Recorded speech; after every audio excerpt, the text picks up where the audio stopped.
Hey pre, kamusta? Hey, pre, nakapag-review ka na ba? Nagre-review pa nga lang, pre. Ikaw Ako, ba? konti pa lang. Wala akong mag-review, pre. Gusto mo, sabay na lang tayo mag-review. Sige.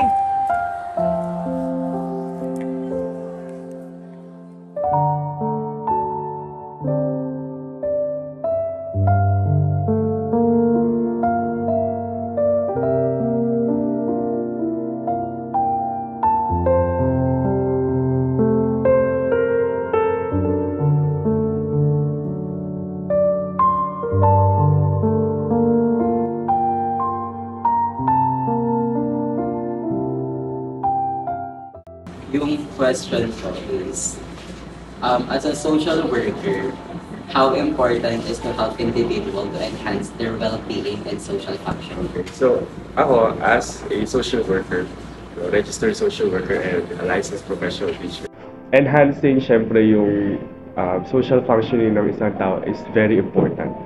Bakit? Kasi like for example, ako, no, lahat ng tao kasi, lahat tayo meron tayong roles and responsibilities sa society.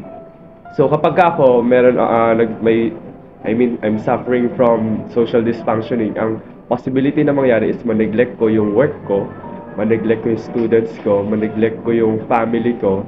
So, maraming bagay na mawawala sa balance and at the same time magsasuffer.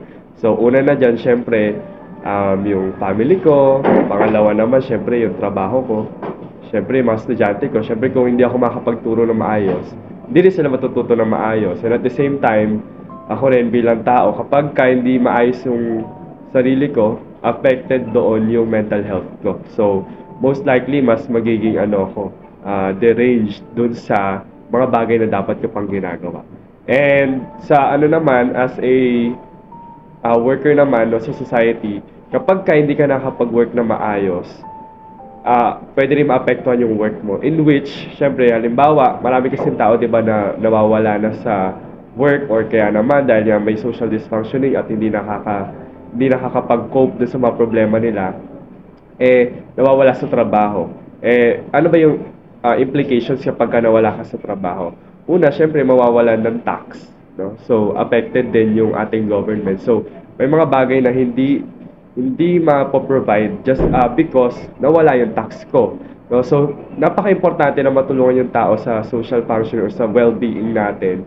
Kasi kapag ang isang tao nagta-thrive, hindi lang yung sarili niya ang nagbe-benefit, kundi pati yung paligid niya, yung work environment niya, yung family niya, and syempre, yung sarili niya. Kasi nagkakaroon tayo ng tinatawag na self-actualization, diba? Or sa philosophy, tinatawag din siyang transcendence, diba? Na kung saan, mas nagagawa mo yung higit dun sa potential mo bilang tao.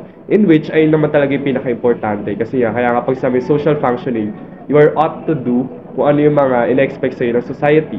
No? So, bilang anak, bilang family provider, bilang worker, bilang teacher, bilang social worker.